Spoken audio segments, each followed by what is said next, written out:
ప్రభునందు నాకు అత్యంత ప్రియమైనటువంటి వాళ్ళారా, మన ప్రభువును రక్షకుడైనటువంటి యేసుక్రీస్తు వారి యొక్క శుభనామంలో మీ అందరికీ నా హృదయపూర్వకమైనటువంటి శుభములు వందనములు తెలియజేస్తున్నాను. ఉదయకాల సమయంలో దేవుని వాక్యాన్ని ధ్యానం చేసుకుందాం. ఈరోజు వాక్య ధ్యానము కొరకు మనం తీసుకున్నటువంటి లేఖన భాగము అపోస్తలుడైన పౌలు ఫిలిప్పీలకు రాసిన పత్రిక 4వ అధ్యాయం 11వ వచనం చదువుకుందాం. నాకు కొదువ కలిగినందున నేను ఇలాగూ చెప్పుటలేదు, నేనే స్థితిలో ఉన్నానో ఆ స్థితిలో సంతృప్తి కలిగి నేర్చుకొని ఉన్నాను. దినస్థితిలో ఉండనెరుగుదును, సంపన్న స్థితిలో ఉండనెరుగుదును. ప్రతి విషయంలోనూ అన్ని కార్యములలోనూ కడుపు నిండి ఉంటకును, ఆకలి నిండుటకును, సమృద్ధి కలిగి ఉండుటకును, లేమిలో ఉండుటకును నేర్చుకొని ఉన్నాను. ఆమేన్. దేవుని నామమునకు మహిమ కలుగును గాక. అపోస్తలుడైన పౌలు ఫిలిప్పీ సంఘానికి రాసినటువంటి లేఖ ఫిలిప్పీలను హెచ్చరిస్తూ తన అనుభవాన్ని గురించి ఇక్కడ మాట్లాడుతున్నాడు. నేను ప్రభువుతో గడుపుతున్నటువంటి భక్తి జీవితంలో నా విశ్వాస యాత్రలో ప్రభు దగ్గర నుంచి నేను కొన్ని అనుభవాలు నేర్చుకున్నాను. నేర్చుకున్న అనుభవాన్ని మీకు తెలియచేస్తున్నానని చెప్పి నేనేం చేస్తున్నానంటే, నాకు కొదువు కలుగుతుందని చెప్పి ఈ మాటలు నేను చెప్పలేదు, కానీ నేను స్వయంగా ప్రభు దగ్గర నుంచి నేర్చుకున్న అనుభవం మీతో పంచుకుంటున్నాను. అదేంటంటే, నేను ఏ స్థితిలో ఉన్నా కూడా ఆ స్థితిలో సంతృప్తి కలిగి ఉంటూ నేను నేర్చుకొని ఉన్నాను. అదే స్థితి అయినా కావచ్చు, ఆ స్థితిలో ప్రభు నన్ను ఏ స్థితిలో ఉంచితే ఆ స్థితిలో నేను సంతృప్తి కలిగి ఉంటూ నేను నేర్చుకొని ఉన్నానని చెప్పని ఇక్కడ పౌలు తెలియజేస్తూ ఉన్నాడు. దినస్థితిలో నేర్చుకొని ఉన్నాడంట, సంపన్న స్థితిలో ఉండటం కూడా నేర్చుకొని ఉన్నానని చెప్పని ఇక్కడ తెలియజేస్తున్నాను. ప్రభువు నన్ను దినస్థితిలో ఉంచితే దానిలో కూడా ప్రభుని స్తుతిస్తూ ఉంటాను.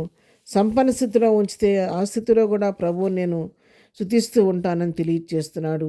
ప్రతి విషయంలో అన్ని కార్యముల్లో నేను ప్రభువునే స్తుతిస్తాను, కానీ మరి నా యొక్క ఆలోచన బట్టి నేను ముందుకు సాగను అని తెలియజేస్తున్నాడు. కడుపు నిండి ఉండుటకును, ఆకలి నిండుటకును, సమృద్ధి కలిగి ఉండుటకును, లేమిలో ఉండుటకును నేర్చుకోలేను. కొన్నిసార్లు ఎంతో సమృద్ధి అయిన ఆహారం కలిగి శ్రేష్టమైన ఆహార పదార్థాలతో తిని సంతోషించే సమయం ఉంటుంది. ఆ స్థితిలో ప్రభుని స్తుతిస్తాను. కొన్నిసార్లు ఆకలి తలమటించే పరిస్థితి కూడా ఉంటుంది. ఆ స్థితిలో కూడా నేను సంతృప్తి కలిగి ప్రభువుని మహింపరుస్తాను. కొన్నిసార్లు ఎంతో సమృద్ధిగా ఉంటుంది, దాన్ని బట్టి ప్రభుని స్తుతిస్తాను. కొన్నిసార్లు లేమి కలుగుద్ది, అటువంటి పరిస్థితుల్లో కూడా నేను ప్రభువుని స్తుతిస్తూ ఉంటాను. ఎందుకు ఈ విధంగా చేయగలుగుతున్నాను నేను అంటే, 12వ వచనం చూస్తే, నన్ను బలపరచువాని అంది నేను సమస్తమును చేయగలను. నన్ను బలపరిచే దేవుణ్ణి బట్టి నేను ఇవన్నీ కూడా నేర్చుకొని దేవునికి తగినట్టుగా జీవించడం నేర్చుకొని, నన్ను బలపరచవలసిన దేవుని బట్టి నేను సమస్తాన్ని చేయగలుగుతున్నానని చెప్పి అపోస్తలుడైన పౌలు తెలియజేస్తున్నాను. అవును ప్రియులారా, మన జీవితాల్లో మనము కూడా దైవభక్తి విషయంలో మరి ప్రభు చిత్త ప్రకారంగా జీవిస్తూ సంతృప్తి కలిగినటువంటి జీవితాలు మనం కలిగి ఉండాలి. మరి తిమోతికి రాసిన మొదటి పత్రికలో మనం చూసినట్లయితే అక్కడ ఒక మాట రాయబడి ఉంది. మరి 6వ అధ్యాయము 6వ వచనం చదువుకుందాం. సంతోష సహితమైన దైవభక్తి గొప్ప లాభసాధనమై ఉన్నది. సంతోష సహితమైన దైవభక్తి కలిగి ఉంటే అది గొప్ప లాభసాధనమని దేవుని వాక్యం ఇక్కడ తెలియజేస్తుంది. కాబట్టి మన జీవితాల్లో లేని దాని గురించి మనం బాధపడటం కాదు, కానీ ఇతరులకు ఉన్నది నాకు లేదని చెప్పి ఇతరులతో పోల్చుకొని మనం బాధపడకూడదు. కానీ ప్రభువు నీకు నాకు ఏదైతే ఇచ్చారో దాన్ని బట్టి ప్రభువును స్తుతించేవారుగా ఉండాలి.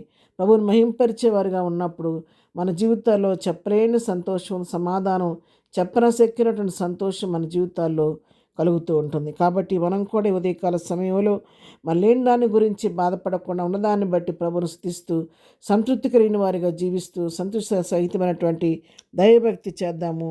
మరి అటు విధంగా స్తుతిస్తూ దేవునికి ఇష్టలుగా ఈ లోకంలో జీవిద్దాము. ప్రార్థన. ప్రేమగల తండ్రి, పరిశుద్ధురాని పాదముల కొందనాలు. ఉదయకాలం మాకు ఇచ్చిన శ్రేష్టమైన వాక్య భాగాన్ని బట్టి నీ కొందనాలు. మా జీవితాల్లో మేము కూడా అపోస్తలుడైన పౌలు వలె ఏ స్థితిలో ఉన్నా కూడా నేను మహింపరిచే వారికి ఉండటానికి మాకు నేర్పించండి.